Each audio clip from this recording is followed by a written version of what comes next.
Hello to everyone. My name is Paul Weber, and it is my pleasure to introduce one of those people whom everybody already knows, and also introduce the topic: implementing infection control, ways to get your hospital to talk about infection control. Now, Professor Andreas Voss, MD, PhD, that is 2 PhDs, if you didn't catch that. He is, as you can read on his title slide, Professor of Infection Control at Radboud University.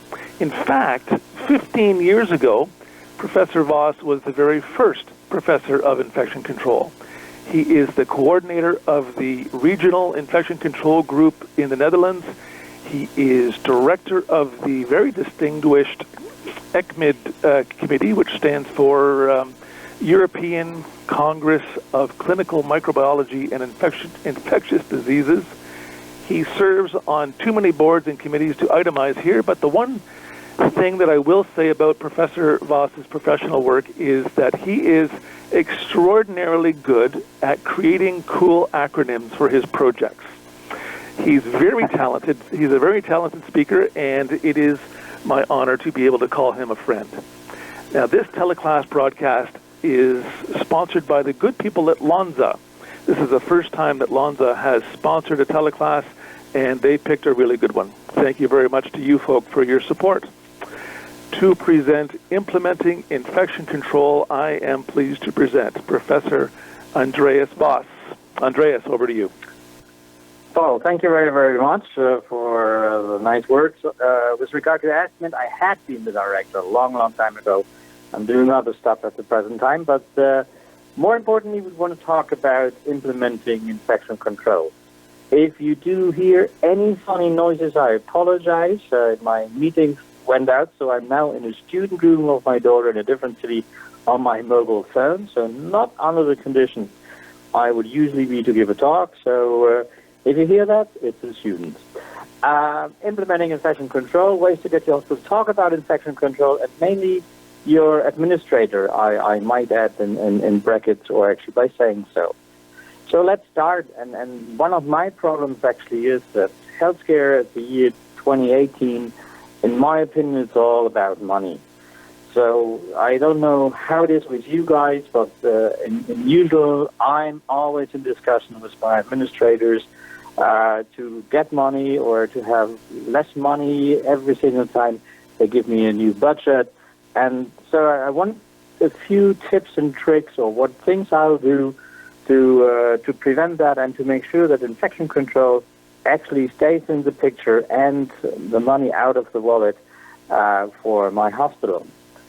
So the fun part is to start with that is if you look at the European Centers for Disease Control core competencies, the fun thing is they have everything in there. It's a very nice document which you should look up when you have the time, but it's with regard to the program management, the quality improvement, surveillance and investigation of healthcare-associated infections and infection control activities.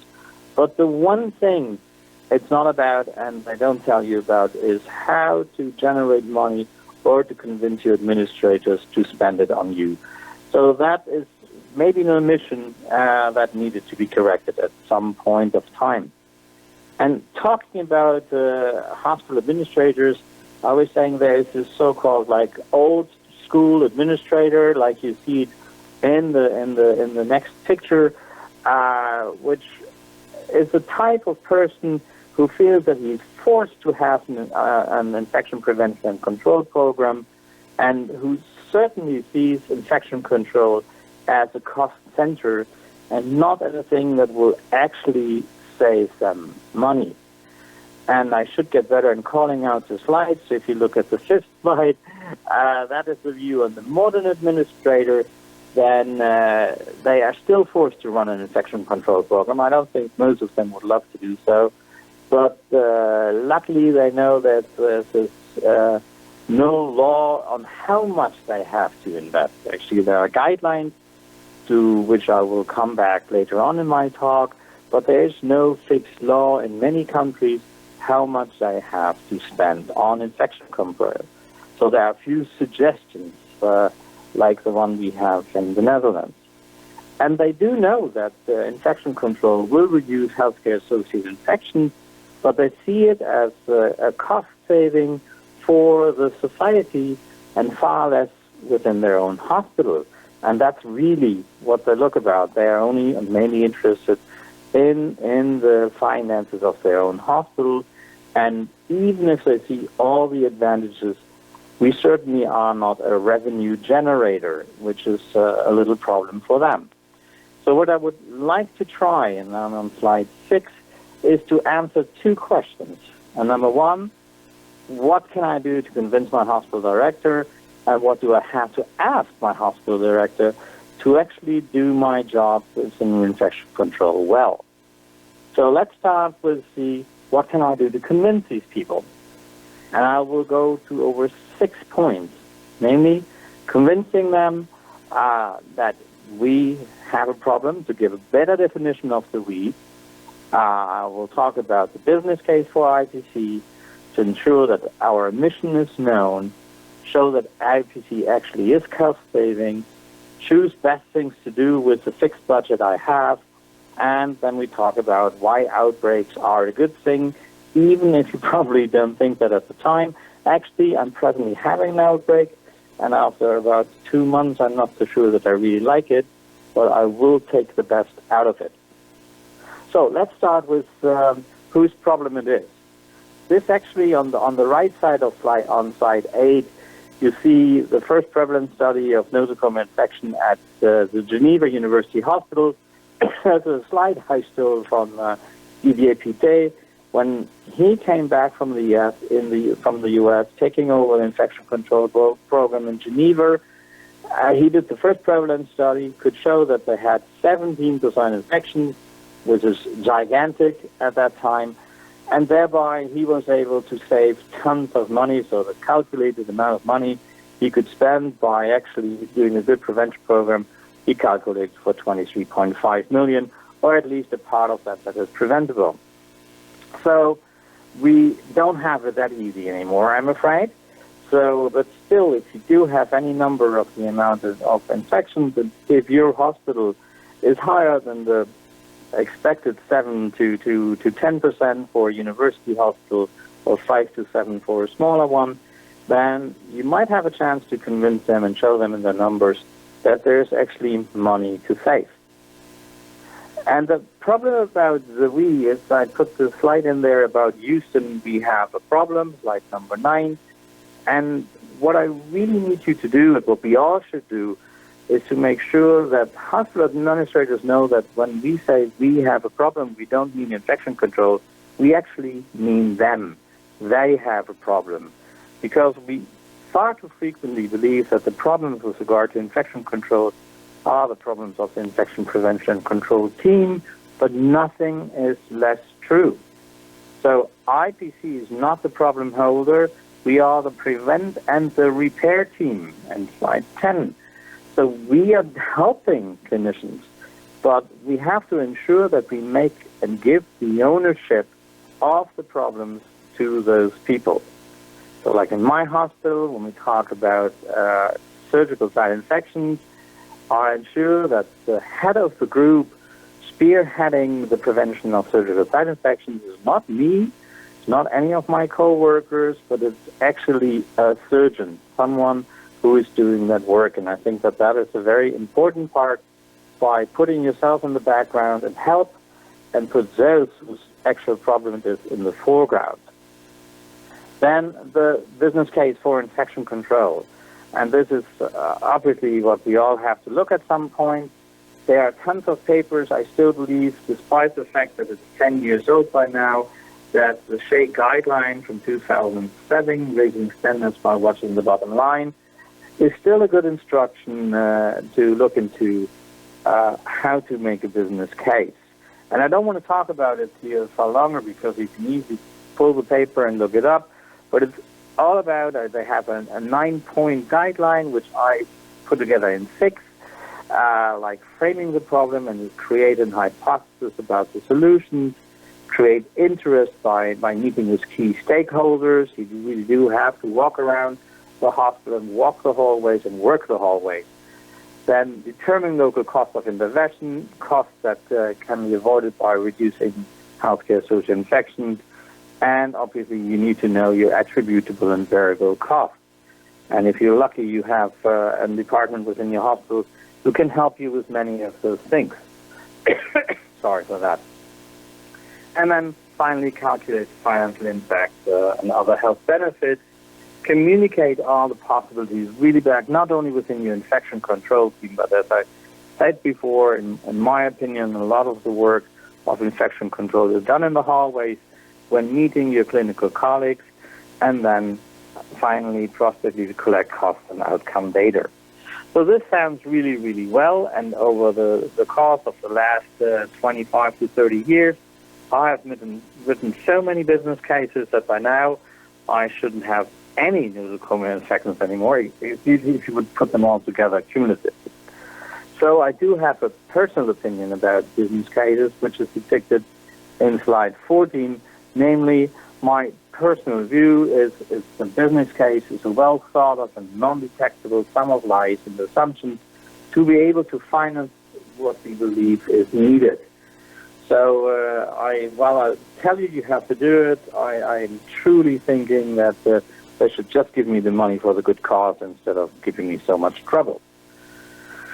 So if you do that, you have to be true to what you do and you have to stay accurate. This is not like the budget planning for your department where you add an extra 100,000 of this or that. No, you want to always be true to the facts and extremely accurate with regard to evaluating the cost benefit. And also you want to make sure that you see that way for yourself if it's needed. For example, if you have a problem like CLAPSI.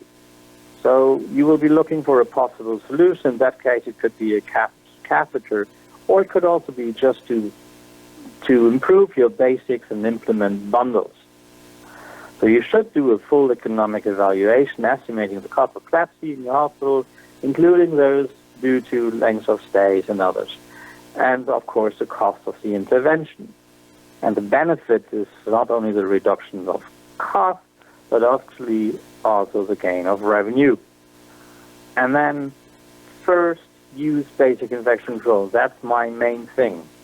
So I really see if I can come with my conventional methods to a lower rate, and only if I have an acceptable low rate, and I even want to go further, or my clinicians want, then I go and start on the gadgets. And then again, when you start on the gadgets and the higher methods, as I say, do not wait until a typical doctor in the hospital, like the one on the right, depicted on slide 16, is calling out best things like, this is so great, this is so much better, this is what we need. No, you should be in charge of what is needed, what is wanted, what are the gadgets that really make sense. And make sure that those are on the table first before anyone can come with nonsense. You need a lot of effort to talk them out to. So that's all I wanted to say with regard to the business case. Then you have a mission, and lots of institutions have a mission and a vision, and it sounds like it's a really unneeded thing there is in the world. But actually, I do believe that it's far easier to follow you, including the medical director, who will be able to follow you more, if they actually know what you stand for, if they know what you're trying to do.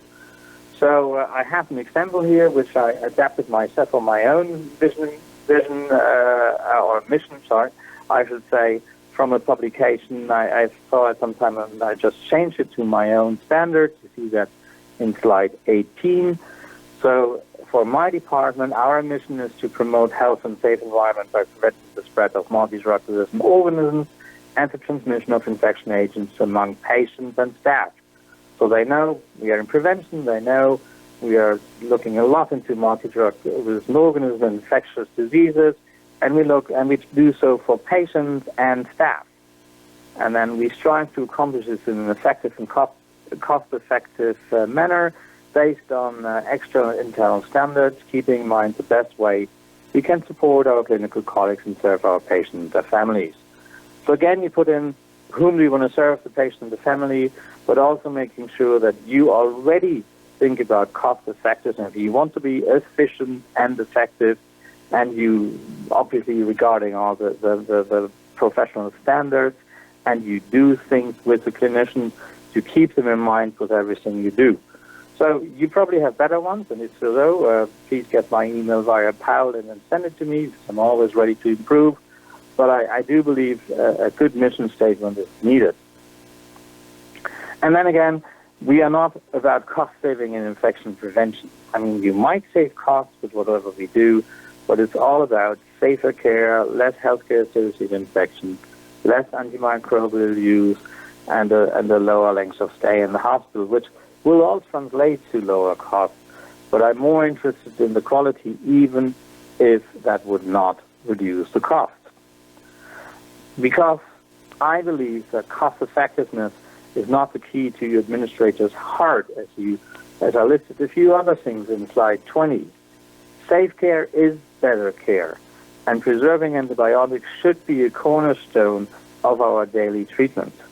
So we should help on with other actions too, not solely and primarily prevention of infections in healthcare-associated infections, but go further, like stimulate general preventive measures like the flu shot, or engage in visible actions like a hand hygiene action that is so nicely done that it gets picked up by the press or at least your hospital paper. We should educate not only healthcare workers but also patients and the public, and we should try to evaluate patient satisfaction with regard to infection control and prevention.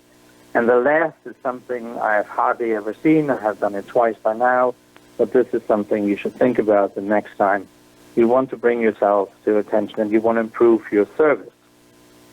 And then, as mentioned at the beginning, one of the topics is a good outbreak, like I'm having the VIE outbreak at the present. So I should say an outbreak next is time to never waste. This is the time you pull together all your knowledge and engagement into a visible action for the hospital. Because your problem is the better you do your job normally, the less of your work is recognized. If we do our job really well, and there are no problems with outbreaks and no problems with healthcare-associated infections, they will fastly think that you are not needed anymore. So if you have the bad luck, or from now on the good luck, of having an outbreak, then it's time to stress the importance of things you always needed, like new typing methods, rapid diagnostic tests, or IPC measures that are so far not funded. In my last VRE outbreak 5-6 years ago, we introduced cleaning wipes, which I have never been given to before, but they were given to me that. During the last flu season and the flu threat, we were able to buy a gene expert and start point-of-care diagnostics with it. So outbreaks can have a good side. So you should better use it to ask for what you really feel necessary that is needed. When you do so, when you ask for things, you should be moderate. You should not be asking for this nice little silver sporty car. You should ask for a normal little blue car, possibly. And even then, you should ask yourself, as depicted in slide 24, is this little blue car even needed? Again, moderate yourself. Only ask what is really needed, but this is the time to do it. Then, point 5, choose the best things to do with your fixed budget. So what I tried to do, the first thing I did when I had my budget, I looked at task differentiation. Can I have cheaper people to support my surveillance than my infection control nurses that are relatively well paid? And I introduced a linked nurse system throughout the hospital, so I have eyes and hands on the floor to help me doing my stuff. Then you could prioritize high prevalence units and problems, and we all do that, but what very, very few people do to actually write down posteriorities, things we don't do. And we're not only saying we don't do them, we actually don't do them. That is the nice thing. And then there's another thing to do, and that is turf unwanted tasks. For a long time, I needed to do the needle stick injuries in my hospital for no extra money. At some point, I told everyone it's occupational health. I turfed it to them. They spent a fortune by bringing in an outside company to do it for them. And then after some time, I wrote a business case that we could save money by letting us the work do, but this time paid. So by now I'm doing them again, but actually I'm getting the money for it. So it's a long-term investment, a little bit tricky, but I do believe that helps. And you can also start to invent new positions in professional guidelines. So in the Netherlands, for example, we have you see the abbreviation DSMH and DSRD on slide 25. And actually what it stands for is a specialist for disinfection of medical equipment and for endoscopes. So that was needed. There were a lot of problems, so we created someone in this position. We first had it in my own hospital and in two other ones. By now, it's a recognized position within all hospitals and therefore gets extra budget and money. And you need to invest in better software and automation surveillance, and I will come to that again. And as I mentioned already before, engage the clinicians, like I said, the surgeons in charge of this SSI improvement program. So let's go to the second question and the second problem we have. What do I have to ask my hospital director? And I just see that I really run through my slides, and I hope that you can still follow me. But the 6 points I would like to allude at this part, my second part of the talk, is the structure and position of the organization, access to data sources, use of rapid diagnostic testing and typing, moral support, finance of continuous medical education, and the freedom to come up with new ideas. Let's start with the structure, position, and the organization. Obviously, I'm strongly defendant for we have to be an independent department. So you should not be somewhere under quality or somewhere there. You should have the freedom that infection control is independent from everyone and has their own direct line with the administration. And then all the responsibility with regard to infection control, at least in my country, that's kind of by law, the CEO of the hospital is responsible for infection control, but you should be the one where it's being referred to. To do your job, you need ICT support and software. We know that. In my opinion, we should be located within the hospital or very, very close to it and not 100 kilometers away. And we should be somehow be in conjunction with medical microbiology and infectious disease services. And last but not least, we need a better than SANIC formation. And if you think about SANIC and the formation, which will be my next slide, then this was at the end of the 1970s, where it was published, actually, so data from somewhere mid-70s. So you really can't say anymore that that is the case today, what we would need. On slide 28, I put down the formation as it would be according to SANIC, namely one medical doctor per 1,000 beds, or one infection control professional per 250 beds. And this was the rule which was long being used around the world and then also in the Netherlands until 10 years ago when we changed the system.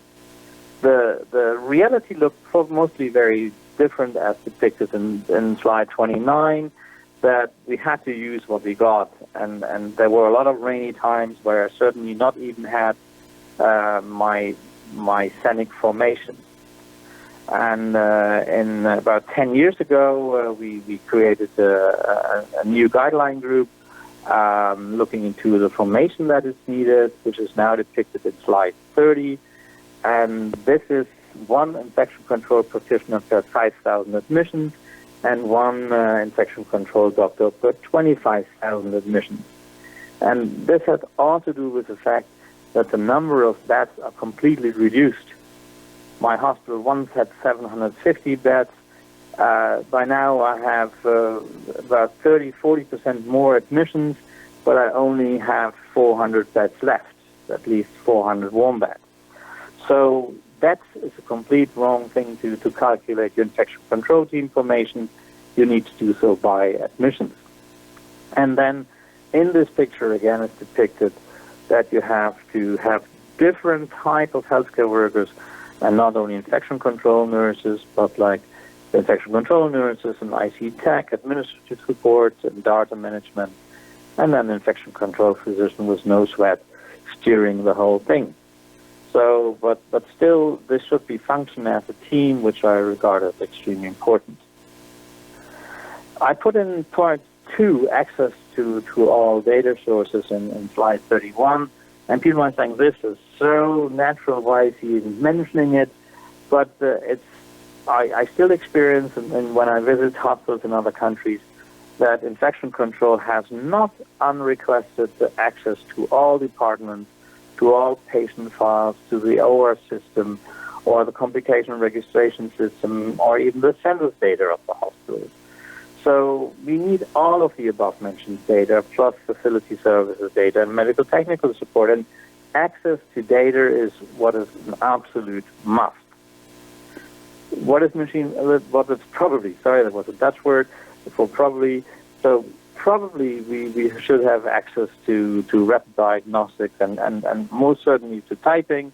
And I apologize for the slide. This was taken from a talk where Dan Nastiker, who's in the picture on slide 32, was giving the next talk on rapid diagnostics, and I kind of stole his clues, but it's not applicable in this talk. But still, it's rapid diagnostics are the first step of control. I need to be able to test in all healthcare facilities. So not only, while presently we only do many hospitals, but we should be able to test everywhere. And to do so, we do need point of control testing, preferably with zero-cost diagnostics. Even that is probably very far future, so there will always be cost at the present time, even higher cost. But point-of-care diagnostic is needed. It's needed so you can take direct action, like with regard to isolation, so you have less transmission and better logistics, or with regard to the change of an empiric treatment. As we all know, the faster a patient gets the right antibiotics, the lower the mortality. And I believe that those having the most advantages of point-of-care tests and zero-cost diagnostic tests will not be the countries like the Netherlands, that are well-developed, having the systems right now, but are those in low and middle income countries where this can lead to a paradigm shift. Number 4, as depicted on slide 34, is the moral support. Administration, medical director, CEO, executive board, whatever name you want to give to it, the medical staff, they need to be the main and visible drivers of the patient safety culture within your institution. If you are not there from infection control fighting for it, you won't get any for. You need some of those key players to be the front players. So without their support, there will be no major change in your institution. So again, as I said, while it's good to put yourself into the picture, and you actually need that at certain times to get your budget straight again, but in many situations, you should make sure that it's your colleagues from the clinic that are leading the cause. So then you have to fight against human nature in one picture, as you will see in 35 and 36 very soon now. On the human nature on 35, it's this pipe telling you do not climb, play on and around this pipe. And what you can see that all the doctors and nurses and everyone is busy doing that. And then there are a few people, like possibly the CEO on the lower right or the medical director on the left, that do not go on the pipe. And there even is kind of a new healthcare worker on the left side of the picture. That must be a new healthcare worker because he's not on the pipe. And when you quickly change to slide 36, you would see that after some time within the organization, that healthcare worker has left the picture and is doing what everyone else is doing, mainly ignoring the guidelines we have. In order to avoid that, we need good trained professionals. So in slide 37, I talk about support of the continuous infection control education. And this is a must for even for all your nurses and co-workers you have. And nowadays, I'm mainly sending them for soft education. So I don't go send them to the newest advance in cancer-related infection prevention or surgical side infection because they should know about it from the literature, from the meetings they go to. What I want them to know, what I find really important, are so-called soft skills like communication, behavioral science, or negotiation skills, because that is what we mainly do within the hospital. And then for all the other healthcare workers, we should have in-house infection control education that is mandatory for at least the starting healthcare worker. And I would like to see even more, but so far, I'm only there that the starting healthcare workers have to do it. It's not a choice, they have to do it. The other ones can do it and get offered to it, but it's not mandatory yet, but we will still be working towards that. And then you should have an infection control meeting for your regional stakeholders, so mainly the general public and public health, so to get together with them. And you should include infection control prevention training early on in the training of nurses and interns, preferably at school level when they're still willing to learn and when all the wrong things are not part of their routine yet. So I'm coming to my last kind of slide, which is freedom to implement new ideas and rethinking infection control. And what I usually say is back to basics, or basics are still the new black. If we look at that, we talk about behavior, patient participation, transmission prevention, surveillance, and guidelines. And if you look on slide 41, patient participation, so you used to be against it, but nowadays I'm saying that's what we need. And so we even developed the Preventing Surgical Site Infections, which is actually published in ERIC Journal, Antimicrobial Resistant Infection Control. You can look it up to find more about it. We also need good programs on hand hygiene, obviously, and you can do so by implementing automated use and compliance data. So you should do more about that. And in slide 43, actually, I thought it's about hand hospital cleaning. Instead of getting stuck with the old system and our more or less friendly cleaners, we have to look, is it possible to introduce modern cleaning systems like those depicted in slide 44, HPV and UV systems and others, which I have to say are add-ons. They will never replace real cleaning. They are add-ons. If you want to replace real cleaning, you might have to go to robots, like in the University of Rotterdam. They have a robot cleaning the bed like a human, which is very different to HPV and UV, which are, as I mentioned, add-on systems. And you should change your environment, as I tried to depict in 46, for example, by creating surfaces that are resistant to pathogens or kill the pathogens, I should say, better. And that could be by copper, as depicted in the picture, or by nanotechnology. And then we have to change old systems like surveillance. I don't think that the need for surveillance ever changed, but we still need to do it. We need to do it well, so going the full circle with the PDCA circle, and look at bundles to check that, how it's working. But so what I wanted to say is that the need for surveillance will stay the same, but the methods will change very, very fast. I believe that in the very near future, we will have what I depicted in slide 48, namely that we use artificial intelligence and algorithms to calculate our Nosocom infection rates from the hospital information system. When talking about changing your mind, we should also stop producing guidelines for everyone, because we already have far too many guidelines and not enough common sense. It's something we should do.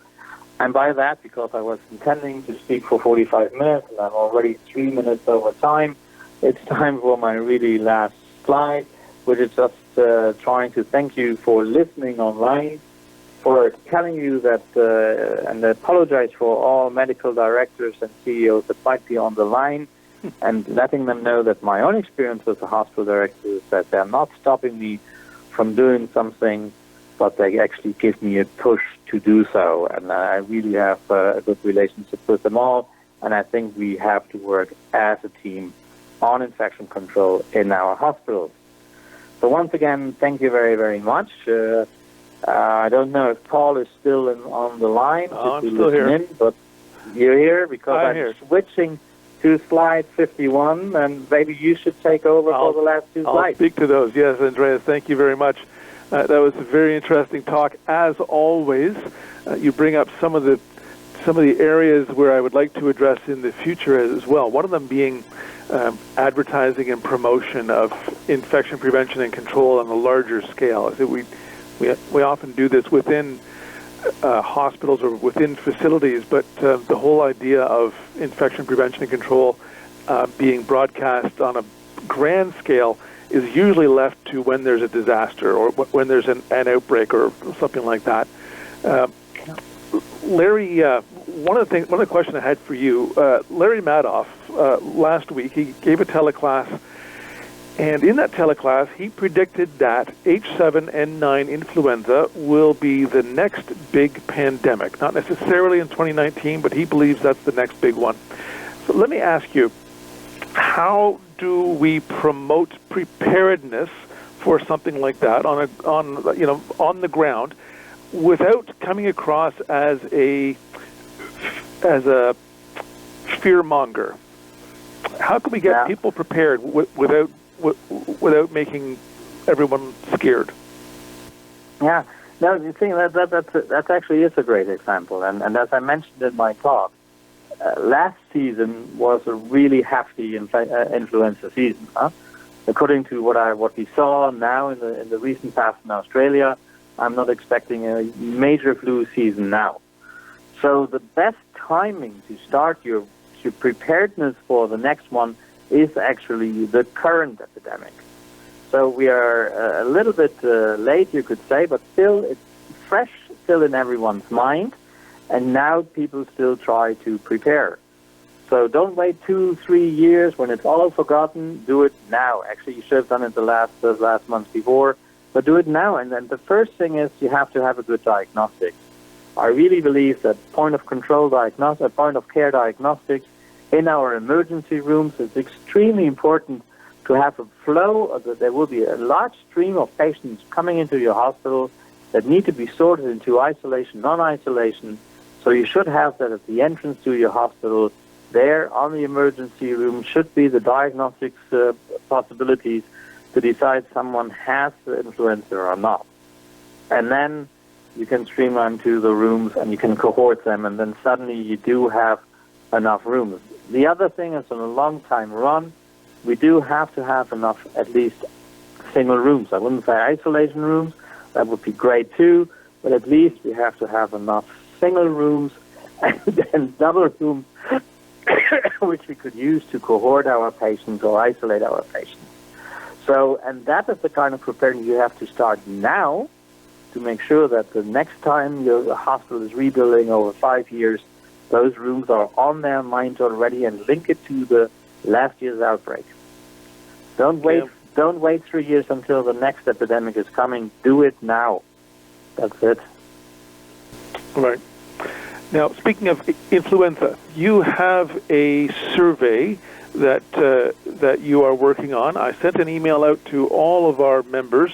Now, some people I suspect maybe a precious few might ignore my email messages, but you are doing a survey that I think is a very important one. Can you take a moment just to describe what you're doing? Yes. What we're trying to do is to have a look at how people actually react when they're sick at home. When do they go back to work, or when they start getting sick at work? What do you actually do? I don't want to talk too much about it, because for all those who haven't taken that survey, I don't want to bend your opinion to what I think is the case, but I do believe that all our preventive actions with regard to influenza are mainly with regard to healthcare worker vaccination, whereas I think that the topic of how do healthcare workers behave that actually get sick or just were sick and want to return to work, and what guidelines we have there, that is a field of infection control that need to be improved. So you would do me and actually the Infection Control and Prevention Group of ISAC, the International Society for Antimicrobial Chemotherapy, a huge favor by taking 5 minutes and fill in that survey. And I will promise that I'll send those data not only to Paul, they're also on HRA Reflections, the blog, John Otter. I mean, 99% he's doing, and then I do nearly nothing, but I'm also on there. We will present the results on the blog, and I will feed them back to Paul. If anyone doesn't have the link to that survey, and the people who have replied to me that they've taken it said that it was a very interesting and worthwhile experience. If you do not have the link to that survey and you don't have my email from a couple weeks ago, then please do contact me by email and I will send that to you. I just want, in the last few moments, I want to thank our sponsor for today's teleclass, Lonza. As I said earlier, this is the first time that they've sponsored the teleclass, and I'm very grateful to them, and I hope it was a worthwhile experience for them. It certainly was, I think, for the audience. Andreas, you always give such great and very practical talks, which is why I have already booked you to give the closing teleclass in 2019. Now, this was supposed to be the closing teleclass of 2018, but the World Health Organization asked if they could add one, and that will be next week. And you can see on slide number 51, there's a WHO teleclass listed, New Perspectives on Infection Prevention and Control Program Assessments in the Spirit of Improvement. And then in January, you can see a talk that I think is going to be very important, the fallout of fake news in infection prevention and why context matters. And there may be perhaps one or even two other World Health Organization topics added in January. Those haven't been confirmed yet, but as they are, they will be posted to the website. And the final slide is patron sponsors, Diversey and Virox and Gojo and the World Health Organization. Thanks to all of these organizations for their financial support. As you all know, I think teleclass education does not make money. It never has, it never will. And these organizations help us at least keep going on a firm financial footing, at least as firm as it can be. So thank you again to all of you for joining this teleclass today. And Andreas, thank you again. I really appreciate when you do this. It was my pleasure. Thank you a lot for inviting me.